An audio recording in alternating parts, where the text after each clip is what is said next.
Good morning, सुप्रभात, केम छो, सलाम। उम्मीद है आप सब लोग बेहतर होंगे, अपना ध्यान रख रहे होंगे। आज कृष्ण जन्माष्टमी है। आप सभी को जो है भगवान श्री कृष्ण के जन्म उत्सव पर हार्दिक शुभकामनाएं।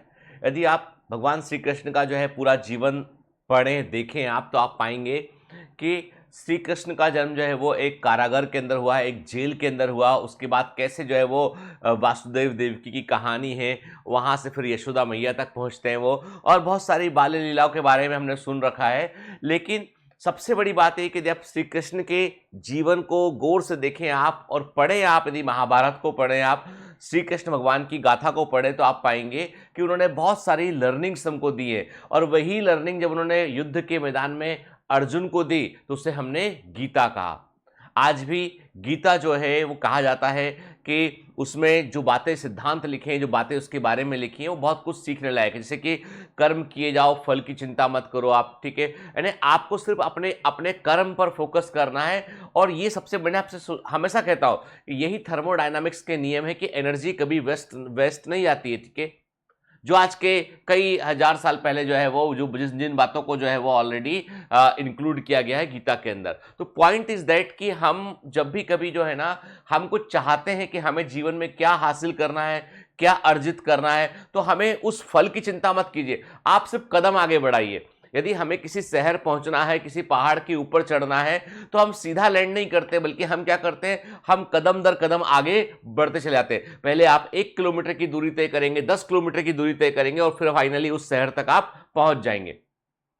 सफलता के रास्ते भी ऐसे होते हैं, और रास्ते कभी स्मूथ नहीं होते। कोई भी सड़क कभी भी सीधी स्ट्रेट रोड नहीं होती। आपने देखा बहुत कम रोड ऐसे मिलेंगे जो सीधे स्ट्रेट रोड हो। मतलब रोड, सड़क पर लेफ्ट टर्न भी आएगा, राइट टर्न भी आएगा, सड़क टनल में से भी गुजरेगी, सड़क के सामने जो है वो कई बार रोड का पैच खराब भी आएगा, कई बार जो है वो रोड में कई प्रकार ट्रैफिक जाम भी होगा। फिर आप आगे निकलोगे तो आप जब किसी एक शहर से दूसरे शहर जाते हो, तो आप सोचना कि जो रास्ता आप पकड़ते हो वैसा ही रास्ता आपकी अपनी मंजिल का होता है, कि कभी लेफ्ट टर्न होगा, कभी राइट टर्न होगा, कभी रास्ता कंफ्यूज करेंगे, कभी कोई आपको सिग्नल दिखाएगा कि भैया यहां से आगे से जाके लेफ्ट लेके सीधा आगे चले जाना। ओके, ठीक है। गूगल पर जाओगे तो गूगल बताएगा कि भैया आगे से 100 मीटर पर राइट टर्न है, लेफ्ट टर्न है, ठीक है ना। मतलब यह है कि टर्न आते रहेंगे, स्पीड ब्रेकर आते रहेंगे, ट्रैफिक जाम होता रहेगा, सड़कों पर गड्ढे भी होंगे, लेकिन आप चलते रहेंगे। कभी धीमा चलेंगे, कभी तेज चलेंगे, तो फाइनली आप अपनी मंजिल तक पहुंच जाएंगे।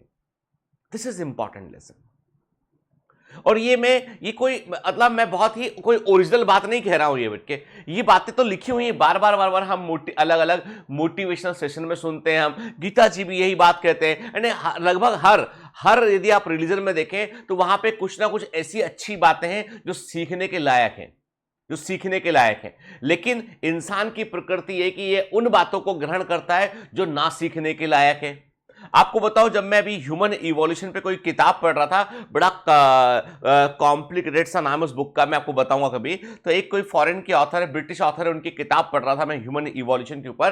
तो बेसिकली इट इज मोर और लेस लाइक कल्चरल इवोल्यूशन के बारे में ज्यादा लिखा उन्होंने। तो उन्होंने कहा कि इंसान की सबसे बड़ी जो खूबी है इंसान की, वो है उसकी गपबाजी करना।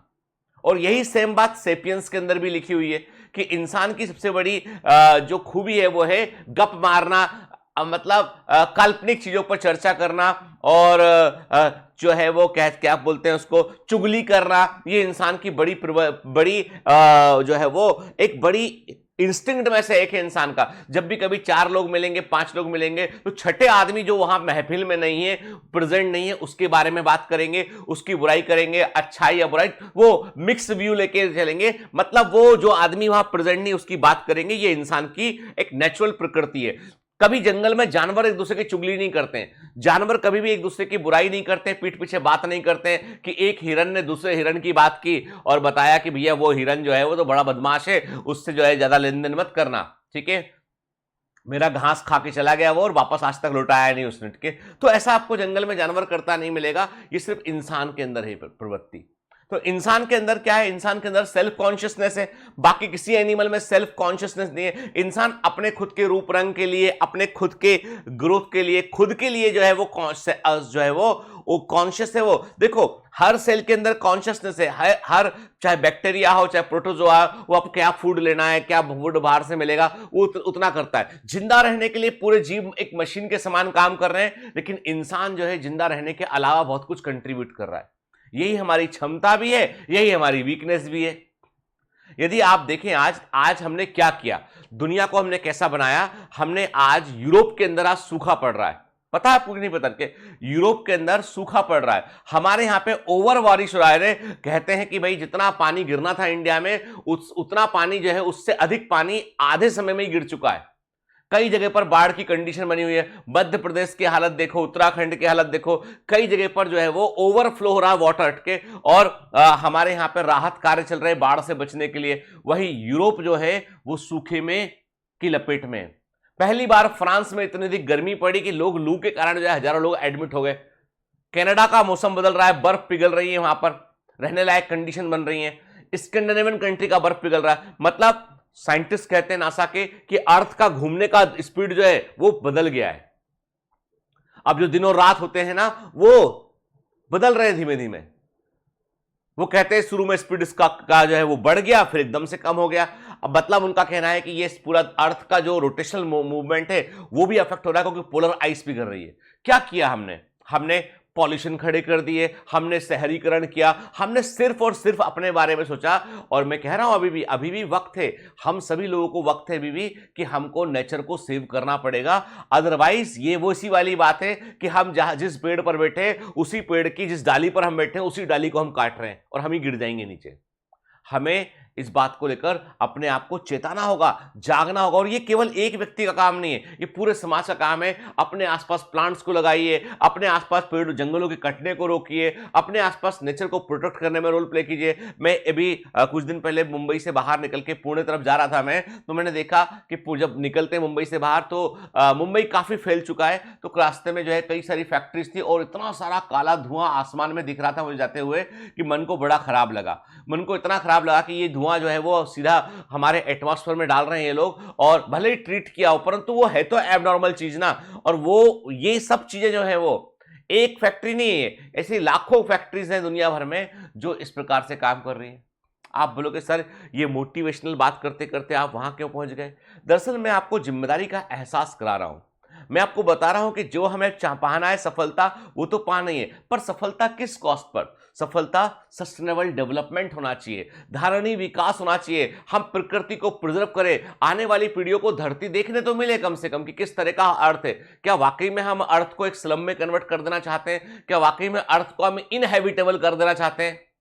याद रखिए प्रकृति बहुत पावरफुल है। जब भी लगेगा उसे कि तुम कुछ गड़बड़ कर रहे हो, बहुत बड़ा गड़बड़ कर रहे हो, तो वो बड़े पैमाने पर मास एक्सटिंक्शन की स्टेज में चली जाएगी। वो समुद्र का लेवल बढ़ जाएगा, समुद्र के किनारे के शहर डूब जाएंगे, सूखा पड़ेगा, लोग भूखे रहने लगेंगे कि वो आपकी पॉपुलेशन को कम कर देगी, गिने चुने लोग बचेंगे। प्रकृति अपने आप को सहेजना जानती है, वो अलार्म दे रही है, वो चेतावनी दे रही है कि अभी भी समझ जाओ कि आपको जो है वो आप पॉलिटिकल मुद्दों से ऊपर उठो, सारे देश मिलकर जो है लड़ाई वॉर से दूर हटो और जो है अब फोकस करो नेचर पे कि हमारी लड़ाई सबसे बड़ी जो है वो है कि हम अर्थ का बैलेंस कैसे बनाकर रख सकते हैं।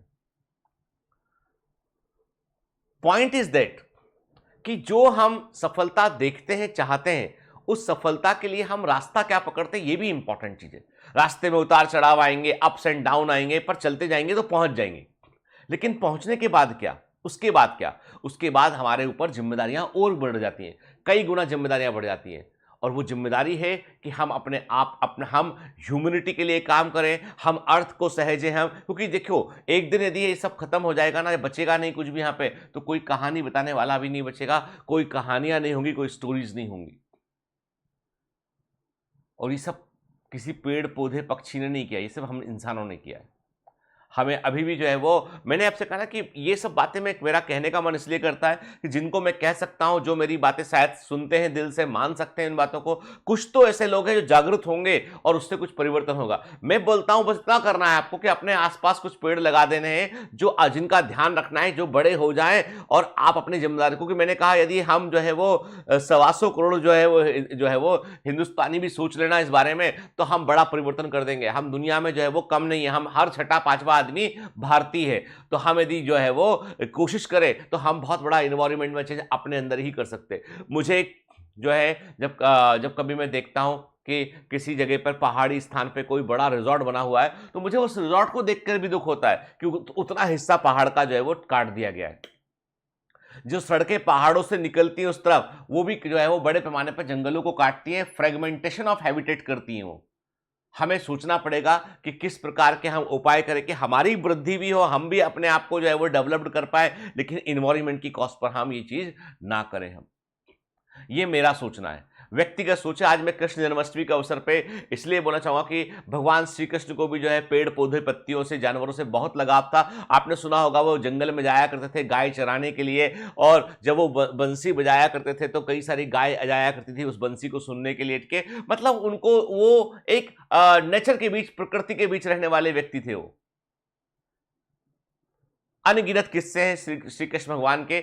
और हमें देखो, मैं कहता हूं आपसे कि हमें हर अच्छी बात से कुछ सीखना चाहिए। वो अच्छी बात चाहे वो कहीं पर भी लिखी हो, वो अच्छी बात यदि जो है वो ऐसे ट्राइबल कम्युनिटी के कोई बुक के अंदर लिखी हो, उससे भी सीखना चाहिए। और अच्छी बातों के सीखने के लिए कोई लिमिटेशन नहीं है, और बुरी बातों को हमें हटा देना चाहिए, क्योंकि जो है ह्यूमन लाइफ, अब आज भी देखो आप, तो कोई बहुत बड़ा कि 500 वर्ष का स्पान हो ऐसा नहीं है, वही 80 90 60 70 80 90 साल यही ह्यूमन जीवन है। यदि बहुत अधिक बोला तो सब 90 साल हो गया आदमी का, नहीं तो एवरेज 60 70 80 साल के आसपास का जीवन है। उसमें हम कितने सारे जो है वो ऐसे काम कर जाते हैं जो आने वाली पीढ़ियों को नुकसान पहुंचाते हैं। हमें वो नहीं करना है, हमें वो करना है जो क्रिएशन वाला हो, जो प्रकृति को सहेजने वाला कार्य हो। तो हर ऑकेजन जो होता है वो हमको एक मौका देता है कि हम अपने अंदर कोई बदलाव करें। हम भाई, हम जब यदि भगवान श्री कृष्ण को सेलिब्रेट कर रहे हैं तो what we should celebrate, we should celebrate harmony, we should celebrate nature, we should celebrate struggle, we should celebrate the right path. कर्म किए जा, फल की चिंता मत कर। ये जितना ईमानदारी से कोशिश करोगे, उसी ईमानदारी से ईश्वर ऊपर वाला तुमको फल भी देगा। और मैं आज ट्रेवल कर रहा हूं बनारस के लिए, तो जो है मन था कि बहुत दिन से कि उत्तर प्रदेश में बनारस जाकर देखा जाए। तो बहुत छोटा जर्नी है कि आज जाएंगे, सैटरडे रुकेंगे, संडे वापस आ जाएंगे, क्योंकि इससे ऊपर टाइम नहीं मिल पाता है। तो बच्चों का, भारती का, सबका बड़ा मन था कि एक बार बनारस जाके देखा जाए, वहाँ की गंगा आरती को देखा जाए, बनारस में जाकर जो है वो काशी विश्वनाथ टेम्पल को देखा जाए। तो समय मिलेगा तो बिल्कुल, तो जो है वो जो बनारस के कमांडोज उनसे मिलूंगा, समय मिलेगा तो बिल्कुल जो है वो BHU के अपने कमांडोज से मिलूंगा मैं। चलिए, have a great day, all the best, bye bye.